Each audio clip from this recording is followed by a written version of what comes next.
Hello, hello, hello. This is Unit 4, Video 6. We've already gone over the properties of exponents, and we have already gone over our definition of what rational exponents are and how they work.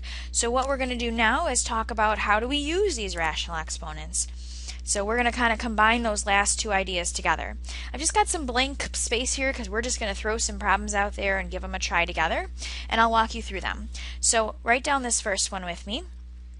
It is 27 to the 1/3 power times 27 to the 5/3 power all over 27 cubed.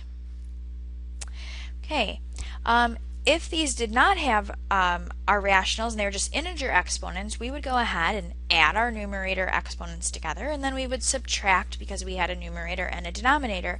That's exactly what we're going to do here. So we're going to go ahead and add these numerators together, add the exponents of the numerators together. It's still just a base of 27, so that's not going to change. So I'm going to have 27 to the 6/3 over 27 cubed. We're going to write 27 to the 6/3 as 27 squared over 27 cubed. Because I've got two 27s in the numerator and 3 factors in the denominator, my answer will be 1 over 27. Again, we just added our exponents together and then we simplified. Okay, example B. Let's try 81 to the 5/4 times 4 to the -3/2. Now what you'll notice here is that I actually don't have the same base. I cannot add them together. So let's go ahead and just try to simplify and see what we can come up with here. Alright, so this first one here, the second one, since it's negative, I'm going to move it to the denominator. So that means I'm going to have 81 to the 5/4 over 4 to the 3/2, and now it's positive.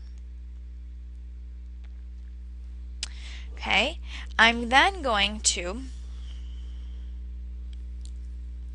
go ahead and separate this as 81 to the 1/4, to the 5th power over 4 to the 1/2 to the 3rd power. Now this can be done in different orders. I'm choosing to move it to the denominator and then separate it. The reason this works is because in reverse, if I were to multiply this, I would end up with 5/4. In the denominator, I'd end up with 3/2. My next step then is to simplify 81 to the 1/4 power. That is basically taking the 4th root of it. So I'm going to have 3 to the 5th power over 4 to the 1/2 power is 2 cubed. This leaves me with 3 to the 5th power, and I'm going to go ahead and grab my calculator. I get 243, and 2 to the 3rd power is 8. My answer, 243 over 8. Recapping that one, I'm going to put the part with the negative exponent in the denominator, making it positive. I've separated this out so that it is a fraction times a whole number. I've applied that fractional exponent, and I've gotten just a 3 to the 5th power. And then I have here 4 to the 1/2 times 3, which is going to be 2 to the 3rd power, and then we've simplified one more step. Let's try another example. Alright, let's try this one where we've got some variables involved. How about 6y to the 2/3 times 2y to the 1/2 power? For this one, I'm going to take a look at the coefficients separately than the variables. My coefficients will lead me to having a new coefficient of 12, and then I've got the y, and I would add these exponents together. Okay, so if I'm going to add those together, like we did in example A, except in example A, they had a common denominator. So now I have 2/3 plus 1/2, where I'm going to have to find a common denominator. My common denominator between those is going to be a 6. So this would be 12y to the 4/6 plus 3/6 power, or 12y to the 7/6 power. Since I could separate this and make it 1/6 times 7, but since it's a variable and I don't have a quantity to substitute in there, it's not necessary, and we can go ahead and leave it just like that. Alright, we're going to try one more here. And this one will be m to the 2/3 power times m to the 7/3 power plus 2m to the 1/3 power. Because I have addition within the parentheses, I cannot add them together. I cannot combine them in any way because my exponents are different. If they were both to the exact same exponent, we could combine like terms. So rather than that, I'm going to actually have to apply the distribution property. So I'm going to multiply, oh, bad color. I'm going to multiply this m to the 2/3 power onto the others, which means I will have m to the 7/3 plus 2/3 plus 2m to the 1/3 plus 2/3. Now the reason that happens is because I'm doing m to the 7/3 times m to the 2/3, and when I'm multiplying two bases that are the same, I'm going to add their exponents. So you may write it like this and then choose to add the exponents, or you may write it the other way that I have up here. Oops, times m to the 2/3 power. So this is two ways to write exactly the same thing.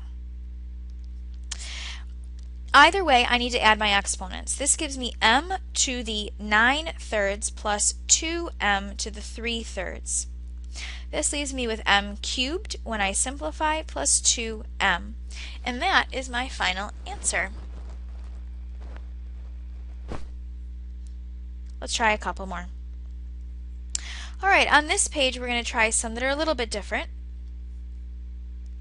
We're going to take a look here with some of these that may involve some negative exponents. Okay? And how we're going to handle that. So let's take a look at something like 12x to the negative second minus 8x to the negative third. We'll call this e. The first thing I'm going to do is I'm going to be able to take a look at the least exponent, and interestingly enough, the least exponent that I have is a negative 3. And 4 being a coefficient that's common, I can factor out a 4. So this is going to be factored first. I'm going to factor this out. I'm going to grab a different color so we can see what happens. So I'm factoring out a 4, and I'm actually going to factor out an exponent of negative 3. Okay, so very carefully let's go through that. Clearly we can see that my new coefficient here is going to be a 3. However, when you factor, you're actually dividing. So if I'm dividing this by x to the negative third, I actually will end up with a positive x. Let me write that another way. This could be x to the negative second minus a negative 3, because when I do division, I'm subtracting it out. Compare that to something with a positive exponent if that would make more sense for you. So I'm going to grab another color yet here so we can see that this is really a separate problem. If I had 12x to the positive fourth and I were taking some out, let's say I was factoring out, oh, I don't know, 8x to the third, and I were factoring out x cubed, I would actually subtract 3 of those exponents out, 3 of those x's. The exponents would be reduced. So I am subtracting, but in this case I'm subtracting out negative 3, leaving me with a positive 1 left over. And then I would subtract 3 from this one, leaving me with 0 x's on that piece, on that term. So I'm going to go back to my red and let's continue. So here, if I subtract a negative 3, I actually end up with 0 of them. I still have to factor out or leave behind the negative 2. If you're uncertain about this, think about multiplying that back in, like reapplying the distributive property.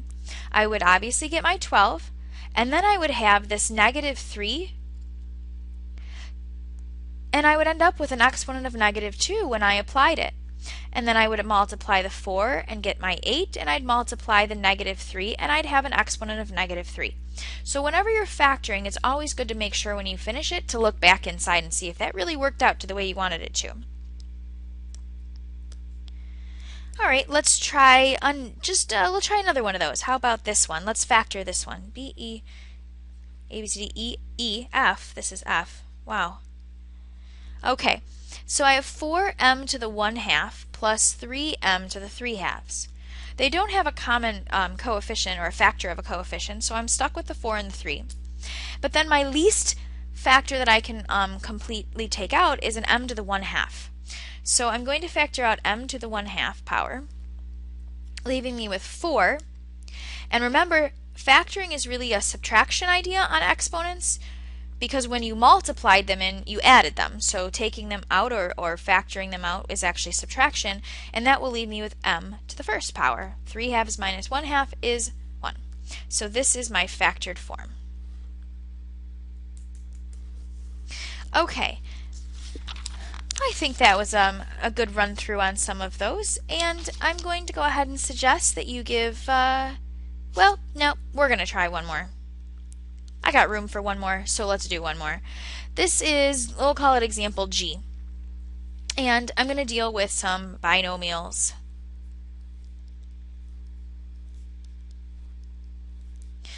All right. So taking a look at this, I have a quantity to the negative 1/3 power plus the same quantity to the 2/3 power, which means my bases are the same, and I'm adding them. So I'm going to go ahead and find a common factor. My common factor is actually the least exponent that I have, which is y minus 2 to the negative 1/3 power. That is what is going to be factored out. It's always the smallest exponent that you've got. So it is y minus 2 to the negative 1/3 power times something. Now if I am removing that entire thing, I'm left with a quantity of 1. And then I'm going to subtract a negative 1/3 here. If I subtract a negative 1/3, it's like adding it. So I end up with plus y minus 2 to the first power. Since that's unnecessary to put in parentheses, I can actually simplify this. This stays the same, and this simplifies to y minus 1. So that is my completely factored form of this long statement that we start with. We have y minus 2 to the negative 1/3 power times y minus 1. All right. Let's take a look at one final example before I send you on your merry way. We're going to take a look at multiplying this. So this is the last example, H. 2z to the 1/2 plus z times z to the 1/2 minus z. These are binomials. I'm going to treat them like binomials. So I'm going to distribute across to multiply this. To do that, I'm going to grab a different color here so you can see everything I'm writing. I'm going to do 2z to the 1/2 times z to the 1/2, 2z to the 1/2 times a negative z, z times z to the 1/2, and that'll be a negative z squared. So I'm going to have to clean up any time I've got more than one z happening here. So that'll occur in 3 places on this picture, on this particular problem. And we're going to clean up by adding our exponents together.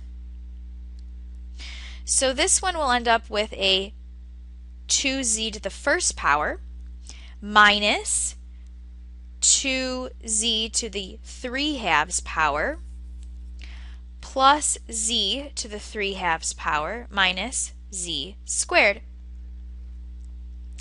Because these are common terms now, we can go ahead and combine them.